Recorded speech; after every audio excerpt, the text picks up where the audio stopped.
ng ating Badong Aratilis Vlogs.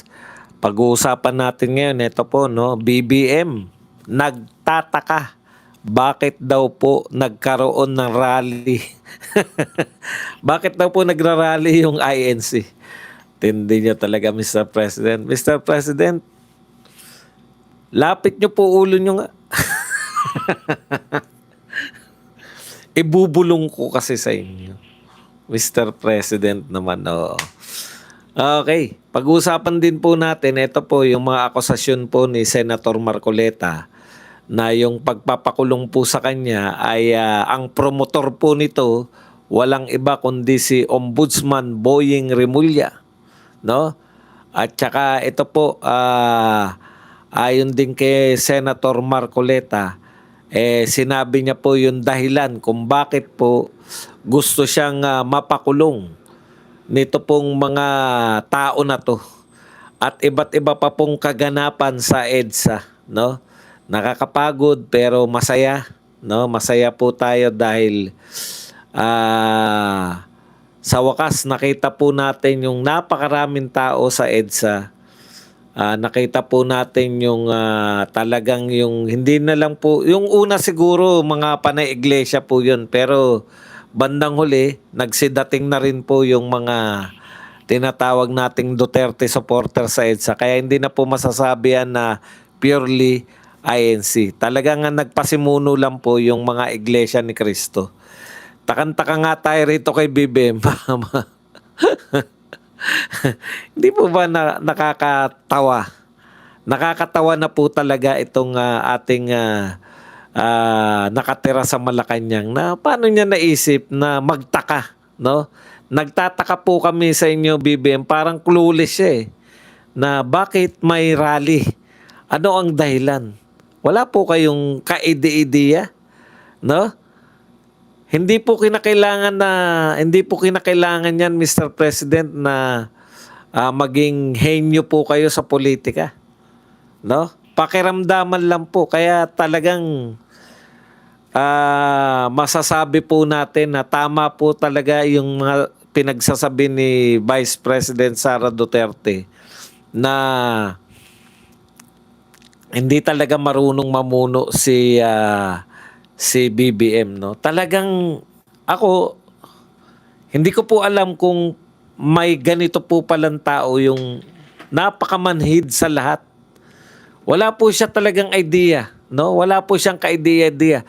Wala siyang ka-idea-idea bakit nagagalit sa kanya yung mga Duterte. Si VP Sara, naalala ko lang po, no? Parang ganyan po yung reaction niya na hindi pala ako tinuturing na kaibigan ni VP Sara. Natatandaan niyo yun na meron siyang sinabing ganun na talaga parang nagtaka rin siya na bakit hindi siya itinuring pala na kaibigan ni VP Sara. Mr. President, wala na po ba kayo yung siguro common sense po? Pinakulong nyo po, Mr. President. Pinakulong nyo po yung tatay ni VP Sara doon sa dahig. O kung hindi man kayo ang nagpakulong, inalaw nyo po, no, bilang presidente po ng Pilipinas. Kasi dalawa lang po yan. Is either kayo po ang nagpakulong kay Tatay Digong or inalaw ninyo na makulong. Kung sasabihin po ninyo na wala akong kinalaman dyan sa pagkakakulong, wala na po talaga kayong alam sa nangyayari sa bansa natin. Okay. Ganito po to, no? Ano po kataka-taka dun? Hindi po ba nyo narinig na sinabi po ni Ombudsman na Boying Remulla na sasampahan ng kasong plunder ito pong si Senator Marcoleta? Alam niyo po, kahit sino po, ako hindi po ako miyembro ng INC, pero sumama po loob ko no? Nakakasama po talaga ng loob. Pero maganda po tong sinabi ng INC. Tignan po natin kung tama po tong sinabi ng taga-ombudsman. Ang taga-pagsalita po ng INC si Edwil Salvala. Paano naging plunder ang pagtanggap ng campaign donation o campaign contribution? Hindi naman galing sa kaban ng yaman ng Pilipinas ang tinanggap niyang donasyon. Ito po kasi yung kinakaso nila kay Senator Marcoleta, no? Yung plunder dahil tumanggap ng 75 million. Alam niyo po kung period, ganito po yan, no? Tumanggap ng 75 million. Period. Pwede pong plunder yun kasi bawal pong regalo eh. Di po ba? Bawal pong magregalo sa isang government official. Pero tumanggap ng 75 million bilang campaign donation, lahat po ng politiko tumatanggap ng campaign donation. Tuloy po natin. Hindi naman galing sa yaman ng Pilipinas ang tinanggap niyang donation mula sa mga sumuporta sa kanyang pagkandidato bilang senador. At mismo ang COMELEC ay naglabas na ng desisyon na walang krimen na naganap sa pagtanggap niya ng campaign donation. Ang linaw po nang sinabi po ng tagapagsalita ng Iglesia ni Cristo. Actually, yan na rin po yung paulit-ulit nating sinasabi. Kaya lang siyempre, si Badong wala namang otoridad. Kahit ulit-ulitin ko yan, wala pong bisa yan. Pero, yan na rin yung sinasabi ko, di ba? Na si Senator Marcoleta po tumanggap ng campaign donation at contribution dahil siya po ay tatakbo. Kailan po naging bawal? Again, nauulit na naman yung confidential fund ni BP Sara. Ganyan po yung play nila eh. Masama ang confidential fund ni BP Sara pero hindi masama ang confidential fund. Hindi masama ang confidential fund ng Pangulo, ng AFP at ng lahat ng may confidential fund. Ng lahat ng mayor, lahat ng gobernador. May confidential fund. Sa lahat po ng may confidential fund, isang tao lang po ang masama ang confidential fund kay BP Sara. Ganyan din po. Ulit. Lahat po ng politiko tumanggap ng donasyon.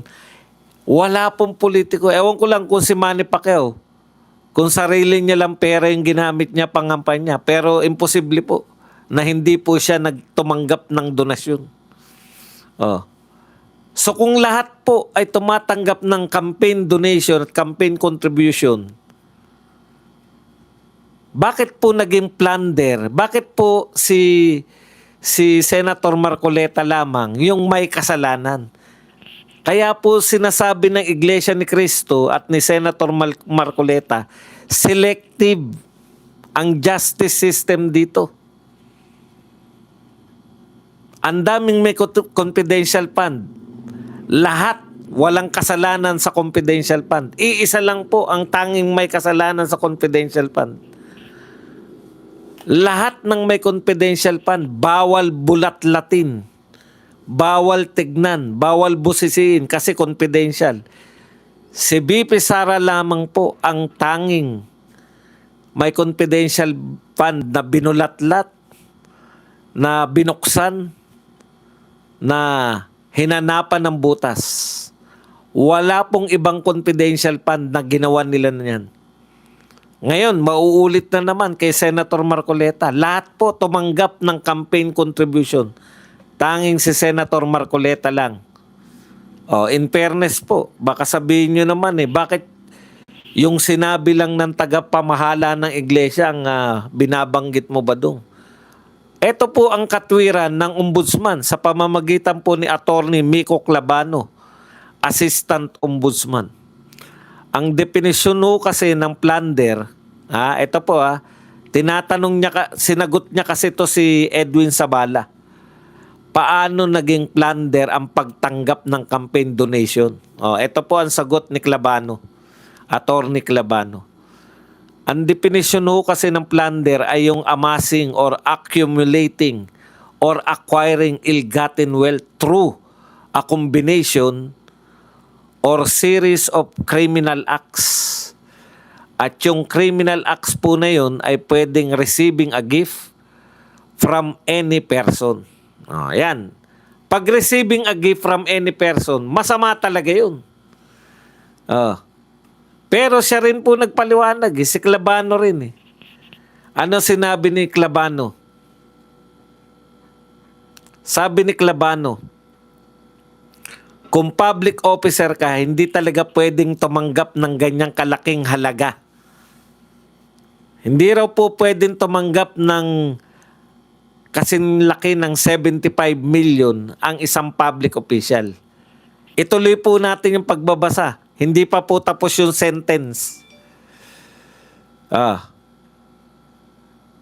Tuloy-tuloyin po natin. Kung public officer ka, hindi ka talaga pwedeng tumanggap ng ganyang kalaking halaga unless it is for the campaign. Siya na rin nagsabi. Unless it is for the campaign.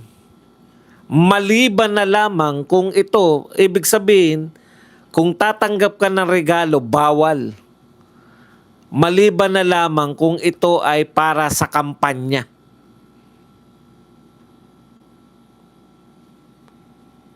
Di ba paulit-ulit kayo na campaign para sa kampanya? Ituloy pa natin. Pero hindi niya dineclare sa SOSE niya. Ano po yung SOSE? Statement of ano yung SOSE? Nakalimutan ko rin yung SOSE. Teka, tanong natin dito kay sa ating kaibigang si Gemini. What is SOSE?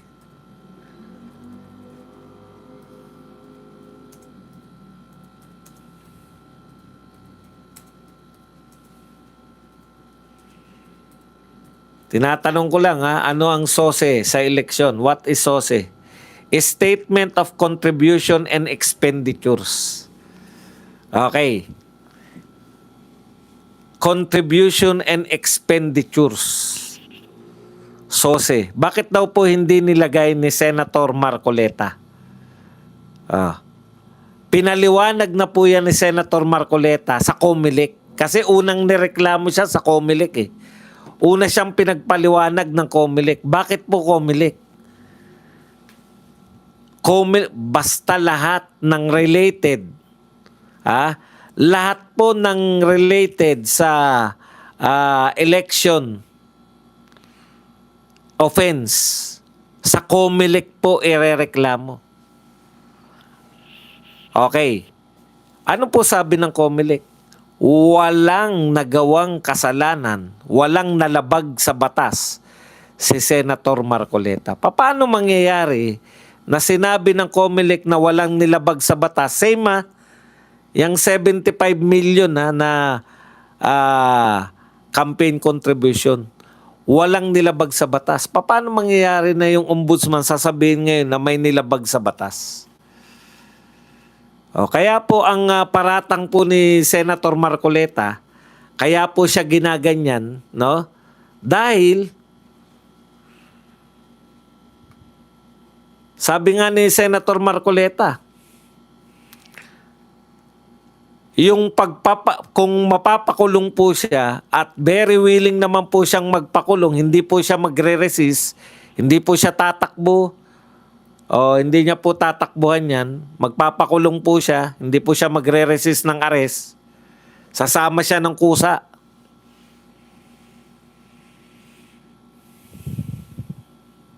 Ano na nga? Hindi ko na naalala kung ano yung punto ko. Nag-senior moments na naman tayo. Ano yung pinapunto ni Badong? Bakit ko tinatanong?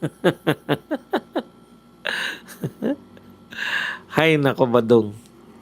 Ayun. Sabi ni Senator Marcoleta, ang promotor po nito ng gusto ko makulong ay si Boying Rimulya. Ombudsman nga eh. Ngayon, bakit gusto siya makulong? Sabi kasi ni Senator Marcoleta, yung pagpapakulong sa kanya, hitting two birds in one stone.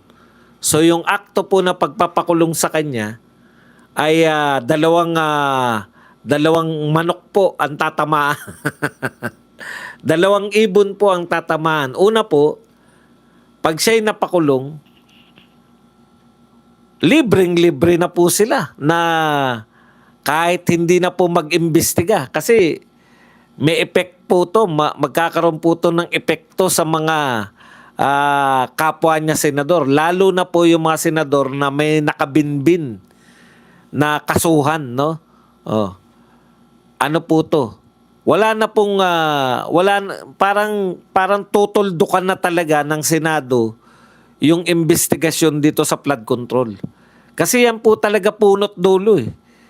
Gigil na gigil po sila kay Marcoleta dahil si Marcoleta lang po yung totoong gustong mag-imbestiga ng flood control. No, yan po yung una. Ikalawa po, two birds in one stone. Yung pagpapakulong po kay Marcoleta, mapipigilan po yung paglahok niya sa impeachment. At si Marcoleta po ang isa sa pinakamatalino nating senador sa kasalukuyan. Mapipigilan po siya magsalita sa impeachment yung mga kaya niya po sanang punahin dahil maalam po siya sa batas. Mapipigilan po siya, mabubusala, nakakulong eh. Kung mapapakulong siya, matutulad siya kay Jinggoy na hindi po sila pumapayag na maging kabahagi. Ayaw po nilang pumayag na mula sa kulungan magkaroon po sila ng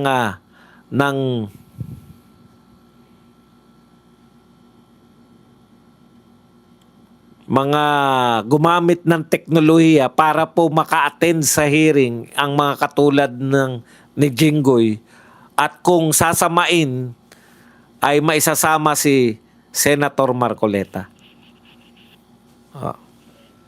Ngayon, Mr. President, balik tayo sa iyo. Balik po tayo sa pagtataka nyo. Nakakatawa talaga to si Mr. President eh. Nagtataka po, ayon po sa kanyang tagapagsalita na si Auntie Claire. Ito po ang sinabi. Claire Castro, inilahad na nagtataka umano si Marcos Jr. kung bakit nagrarally ang Iglesia ni Cristo. Obvious po ba? Napaka-obvious po ba bakit kayo nagtataka kung bakit nagrarally ang Iglesia ni Cristo? Ito po ang pahayag ni Auntie Claire. Nagtataka siya na dahil masasampa ng kaso si Senator Marcoleta o nasasangkot sa isang kaso si Senator Marcoleta ay kailangan maglunsad ng ganitong kalaking rally ang kapatiran, ang ating iginagalang na mga kapatiran sa INC. Iginagalang nyo pala, bakit? Peking-peke talaga to si Auntie Claire eh. Saan kayo nakakita na igagalang nyo, sasampahan nyo ng kaso na gawa-gawa lang? Ngayon lang po ako nakakita na isang supposedly election offense po yan. Pero dahil nagdeklara na po yung COMELEC na wala siya nilabag, nilipat po. Napunta po sa ombudsman. Hindi po ba sakop din niya ng double jeopardy? Nakaligtas na sa isang ahensya naman ngayon na magsusuri. Alam ko po, pag napatunayan kang walang kasalanan, pag ikaw po ay napatunayan ng korte, yung COMELEC po parang korte rin yan. Korte rin po siya pagdating po sa mga election offense. Ang pagkakaalam ko po sa batas ng Pilipinas, once na ikaw, wala pong double jeopardy. Pag ikaw ay napawalang sala na sa isang hukuman, hindi ka na po pwedeng kasuhan ng same case. Pareho lang po yun. 75 million campaign contribution din. Yun din po yung nililitis ninyo. Sabi na ng COMELEC, walang nagawang kasalanan eh. Tapos kayo ngayon, nakagawa na naman ng kasalanan. Tama po yung Iglesia ni Cristo spokesperson na si Edwil Sabala. Paano magiging plunder yun? Hindi na mauna, hindi naman yung pera ng taong bayan. Ikalawa, yan po ay maliwanag na campaign contribution. Kung may paglabag po sa campaign contribution, COMELEC po magpapasya. At nagpasya na po ang COMELEC. Ngayon, pagpasya naman natin tong likes nyo. 1,300 po tayo, 403 lang po nagla-likes. O, huwag kayong mag-alala bukas. Nariyan uli ako sa EDSA ng umaga. Hapon. Dito naman ulit tayo sa Birada Aguila.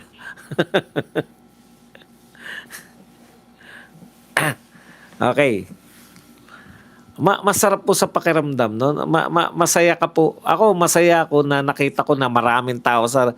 Kasi karaniwan, atin ako ng rally, tapos napagod ka, tapos parang yung pakiramdam mo na wala na naman nangyari.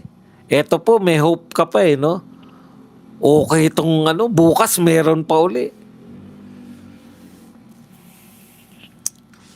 Okay, Mr. President, ipapaalala ko lang po sa iyo, wag na po tayo maglihiman para po hindi na kayo magtaka. Si Senator Marcoleta po ay Iglesia ni Cristo.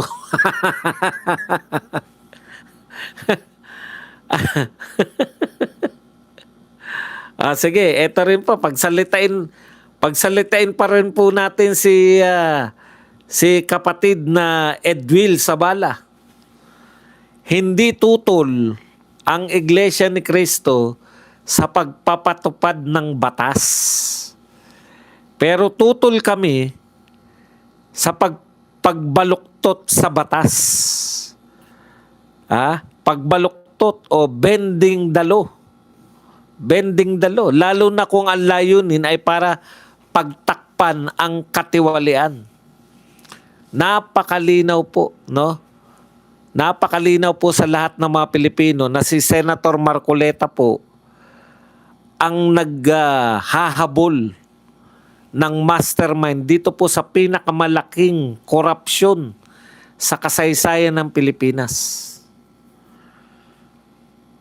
Bakit po, sabi nga nung isang placard, no?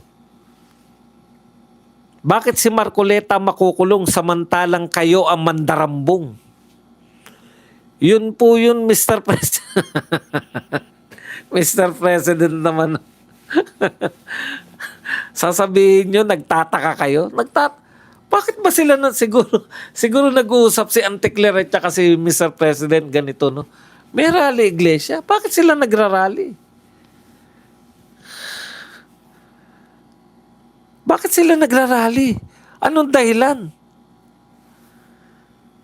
Yung parang lang po yan, Mr. President. Hindi pala ako tinuring na kaibigan ni Inday Sara. Anak ng tinapay, pinakulong mo yung magulang, pinakulong mo yung tatay. O kung hindi man ikaw nagpakulong, wala kang ginawa. Hinayaan mo makulong sa Netherlands yung tatay, tapos magtataka ka bakit hindi ka ituring na kaibigan.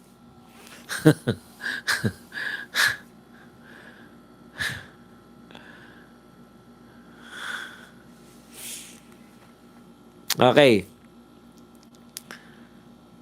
Mamaya po mga komento nyo, babasahin po natin yung lahat yan. O ito po, bakit po nasabi ni Senator Marcoleta na siya po ay ang promotor ng lahat ng ito? Alam ko po, ang promotor nito ay ang ating ombudsman. Yung nito, promotor po siya ng promotor ng pagtatangkang ikulong siya. Yung pagkakaso sa kanya ng imbentong mga kaso, ang promotor daw po niyan si Ombudsman Remulla. Okay. Sabi ni Marcoleta, alam ko po, ang promotor nito ay ang ating ombudsman. Sapagkat nung kami po ay nagtatalo-talo sa bulwagan ng Senado, isa sa amin na nagsabi, ito po yan, si Erwin po. isa sa amin na nagsabi, sometimes we have to bend the law.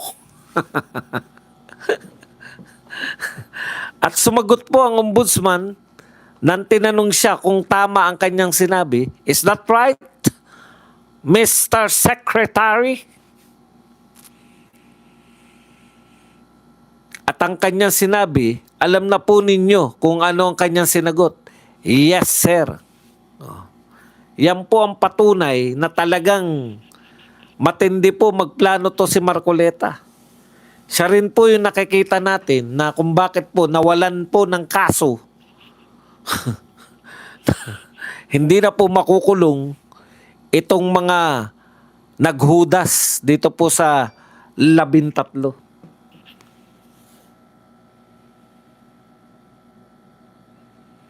Okay. Ang laki-laki ng papel nito ni Remulla, no, sa gulo na inaabot natin sa Pilipinas. Ngayon po, sa kabila po ng lahat ng yan, ano ba yung kasi ang pangit sa English eh. Pero may nakita ko na magandang tanong eh. Titignan ko lang kung ano yung tanong niya sa Tagalog.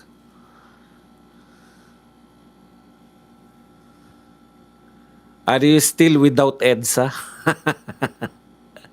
Hindi ko maintindihan kung ano yung ibig niya sabihin eh. Kasi naka-English dito tayo. Titignan ko lang sa Tagalog ah. Pansamantala lang. Okay. This entire ebook in under 4 minutes. This is designer. Wala ka na sa EDSA. Yun. Lintik na yan. Ang layo eh. Okay. Balik po tayo. Balikan po natin.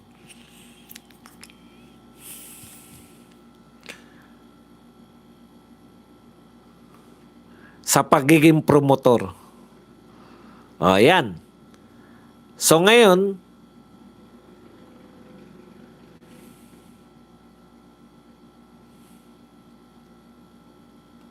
sa kabila po ng lahat ng pagtitipon-tipon ng mga lahat ng tao, marami na pong tao, libo-libong tao na po. Possible, yung iba sa atin, hindi pa, hindi umabot ng milyon. Alam nyo, ganito po, no? Yung nag-start po yung mga People Power 1 and 2, hindi naman po kagad milyon yan. Hindi ko po sinasabing mauuwi po to sa People Power. Kasi may mga inaabangan po tayo eh. 'Di ba? Yung People Power 1 and 2 po, may mga faction po ng militar na bumaliktad. Yung People Power 1 and 2 po, may mga faction po ng mga oligarko yung bumaliktad, no? Yung po mga hinihintay natin na para mauwi talaga to sa totoong People Power. Pero sapat na po yan na pasimula at mukhang hindi po bibitiw, no, kahit ilang araw yung mga katulad namin. Ako, babalik ako bukas at marami pa po na mukhang babalik pa rin bukas. Pero sa kabila po ng lahat, no? Sa kabila po ng lahat ng pangyayaring to, ito po ang malupit, no? Si BBM po napapuntang Canada bukas. Ayon po sa ating nakalap na impormasyon, wala pa naman pong sinabi na ipopostpone niya, no? So, ito po, nagsabi po si retired Brigadier General Orlando De Leon.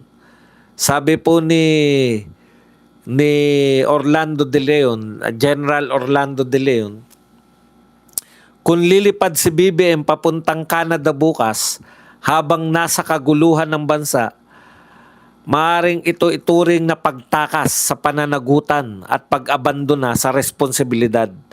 Sige lang, BBM. Alam niyo po, ganyan po magsalita kasi militar yan. Responsibilidad, pag-abandona, no? Tama po eh. Ang gulo-gulo. Ano po yung purpose? Bakit po siya pupunta ron? Kasi nabalitaan ko lang na pupunta na naman eh.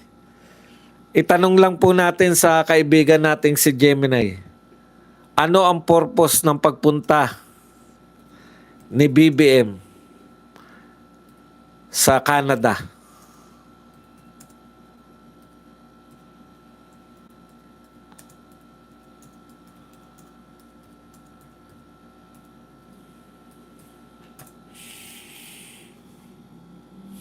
Okay.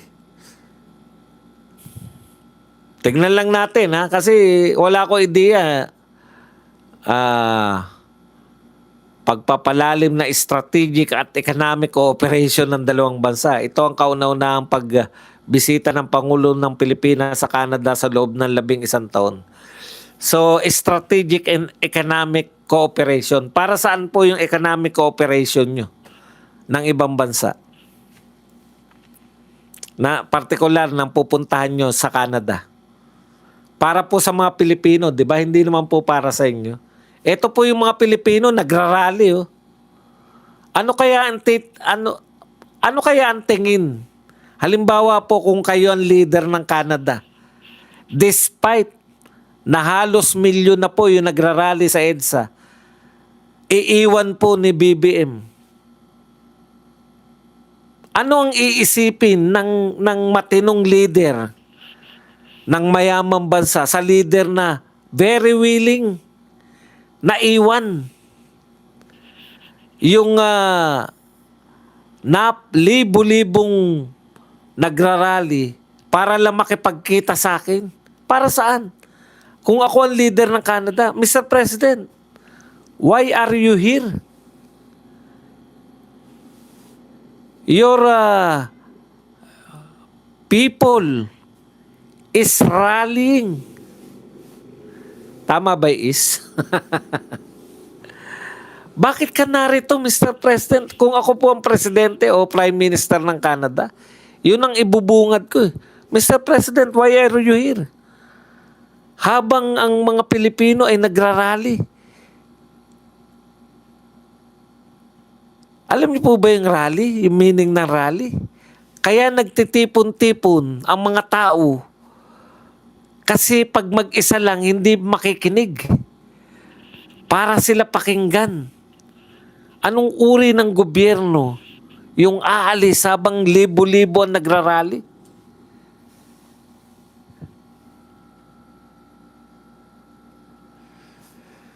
Hindi ko po maintindihan. Kami naman po ang magtataka sa inyo, Mr. President. Nagtataka kayo kung bakit may nagraraling Iglesia ni Cristo. Kami naman po ang magtataka ngayon sa inyo. Bakit tutuloy pa rin po kayo? Tandaan nyo, Mr. President, mayroon na pong dalawa na naunang People Power Revolution. At nagsimula po yan sa malawak na rally ng mga tao. At this time, wala ba magpapaalala sa mga dilawan? Nung sinabi ni Leni Robredo, bakit ayaw niya kay Marcos? Hindi nagpapakita sa panahon ng kinakailangan siya, di ba? Oh, natatandaan ko, una, sinungaling, sabi ni Leni Robredo. Ikalawa, hindi nagpapakita kung panahon ng kailangan siya. Mr. President, sumisigaw po yung mga tao sa EDSA. Tapos iiwan ninyo. Haharap kayo sa isang world leader. Magtataka po yung world leader. May press po dyan sa kanila. May mga media po. Yung mga media po dyan sa kanila, hindi po bayaran. Katulad po ng media natin, hindi bayaran. Pero maiisip po nila. Bakit itong presidente ng Pilipinas, nagkakagulo sa bansa nila, umalis pa rin? Ang point, mga kapatid, anong uri ng pinuno habang nagkakagulo, iiwan mo yung mga tao mo? Kay rekto?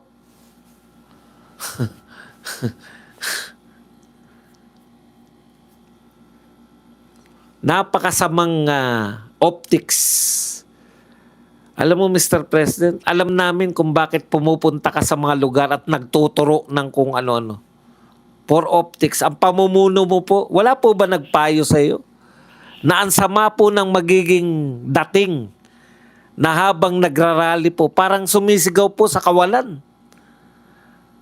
Ang rally po ay pagpapakita po ng sama-samang pagkilos para mapakinggan po sila. Yan po ang dahilan kung bakit nagrarally. Tapos yung dapat makinig, iniwan ng Pilipinas.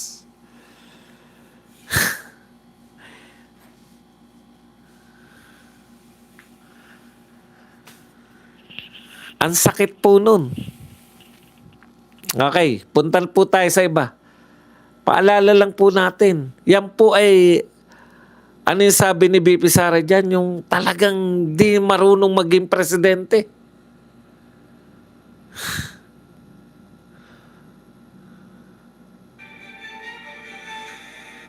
Okay, meron po ditong sinabi ni kasi po, may isa pong medyo, hindi naman po nakakatawa, medyo parang nakakatawa lang. Ito po sabi ni Rowena Guanzon, sabi ng NCRPO, ang pagtitipon daw ngayon sa EDSA ay walang permit. May magagawa ka ba? Nung nagnakaw ba sila nang hingi ng permit sa mga Pilipino? Correct. Bakit po permit para magpahayag ng galit sa pagtatakip sa mga magnanakaw?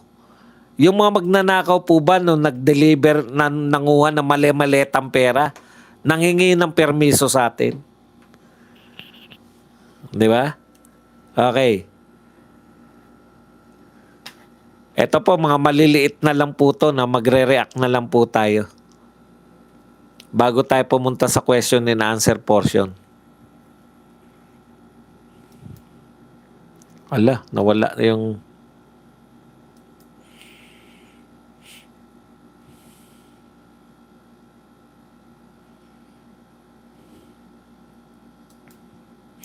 Ito po ang mga pahayag ni Senator Marcoleta.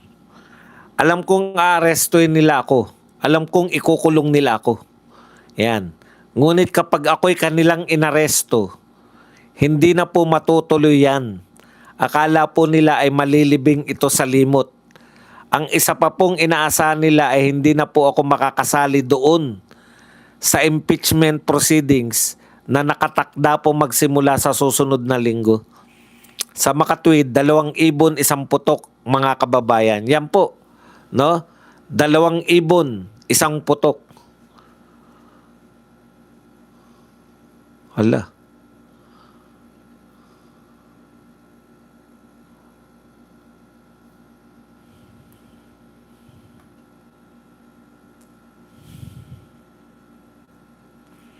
Okay, ito po ang pagpalag naman ni Guanzon. Iba-ibang grupo ang nasa EDSA ngayon. INC, Catholics, Protestants, Muslim, Youth, Women, Workers at iba pa. Hindi po INC lamang. Opo. Ako po, nagpapasalamat sa INC kasi sila po talaga yung nagpasimuno, pero yung mga hindi bayarang media natin, pag nag-report po sila, INC rally lang. Alam niyo po, kinikilala po namin pag INC rally lang. Pero ito po, sabi nga namin, nagpasimula po INC. Pero kagyat po sumuporta yung mga pro-Duterte groups na nariyan na rin po. Mga Duterte leaders na naroon. Ang maganda po rito, miski po yung mga Iglesia ni Cristo, recognize po nila na sila po nagpasimuno at hindi po nila, unlike nung dati, no, na talagang INC lang kasi may mga t-shirt po. Ma-out of place ka nga pagka wala kang t-shirt, di ba? Nung mga talagang ramdam mo na ito ay INC rally na inimbita lang kayo. Dito, this time po, hindi po eh. Biglaan po to, pumunta po ron yung mga INC at hindi po nila kiniklaim na ito ay sila lang. Alam po nila na marami na rin po. Hindi lang po INC ang may hinanakit, kung hindi man galit na sa gobyerno. Alam po nila yan. Kaya po tama po rito si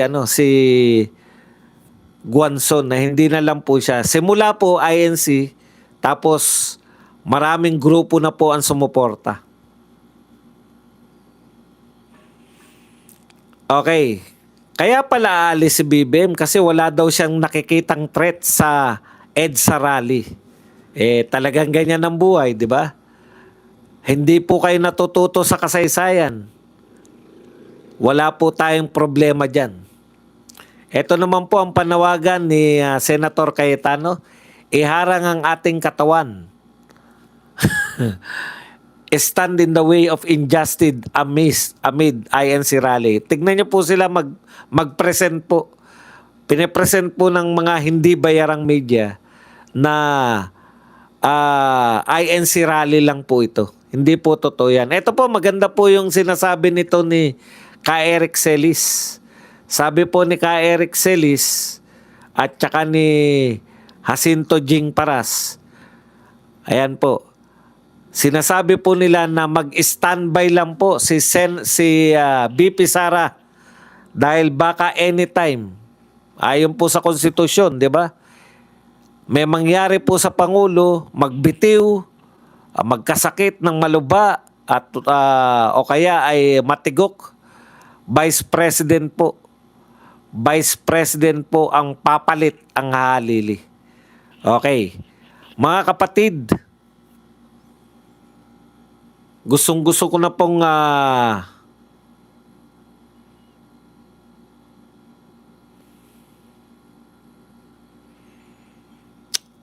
pakinggan o magbasa ng inyong mga komento naman.